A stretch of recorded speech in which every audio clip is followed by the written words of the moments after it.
நமக்கு வந்து பாடியில இருக்க ஃபேட்டை எப்படியாவது குறைச்சாகணுங்க. அவ்வளோதான். ஆனா முக்கியமான விஷயம், நம்ம எந்த ஃபேட்ட குறைக்கணும்? எப்படி ஈஸியா குறைக்கிறது? அப்படின்றது தான். ஸோ நான் மதுரைதா certified nutritionist and wellness coach. இந்த வீடியோ ஃபுல்லா பாருங்க. எந்த ஃபேட்ட சீக்கிரம் குறைக்கலாம்னு உங்களுக்கே தெரியும்.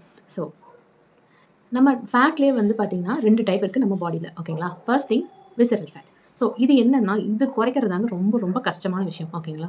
ஸோ இது என்ன ஆகும் அப்படின்னா, இந்த ஃபேட் எல்லாமே நம்ம ஆர்கன் மேல, அதாவது டீப் இன்டீரியர் பாடியில போய் ஸ்டோர் ஆகுற ஃபேட்டுங்க. ஸோ இத குறைக்கணும் அப்படின்னா, கண்டிப்பா வந்து கஸ்டமைஸ்டு டயட் எடுக்கணும். கண்டிப்பா எக்சர்சைஸும் பண்ணணுங்க. Okay. So second type of fat என்னன்னா சப்கன்டேனியஸ் ஃபேட். ஸோ இது என்ன ஃபேட் அப்படின்னு பார்த்தீங்கன்னா, இது வந்து ஜஸ்ட் நம்மளோட ஸ்கின்னுக்கும் மசிலுக்கும் நடுவுல இருக்க ஃபேட்டுங்க. ஓகே. ஸோ இத குறைக்கிறது ரொம்ப ஈஸி. ஜஸ்ட் இன்டர்மிட்டன்ட் ஃபாஸ்டிங்கும், குட் டயட் இது 2மே பண்ணாவே போதும். இத வந்து சூப்பரா வந்து ரெடியூஸ் பண்ணிரலாம். ஸோ உங்களுக்கு என்ன மாரி ஃபேட் உங்க பாடியில இருக்கு அப்படின்னு தெரிஞ்சுக்கணும்னா, ஒண்ணுமே இல்ல.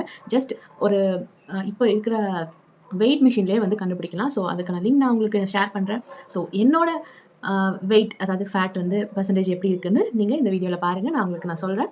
ஸோ விசரல் ஃபேட்னா என்ன? சப்கன்டினியூஸ் ஃபேட்னா என்ன? எது ஈஸியா குறைக்கலாம்? ஃபேட்ட எவ்வளோ ஈஸியா குறைக்கலாம்? அப்படின்னு இந்த வீடியோல நீங்க தெரிஞ்சிருப்பீங்க. ஸோ கண்டிப்பா ஃபாலோ பண்ணிடுங்க என் பேஜ. பாய்.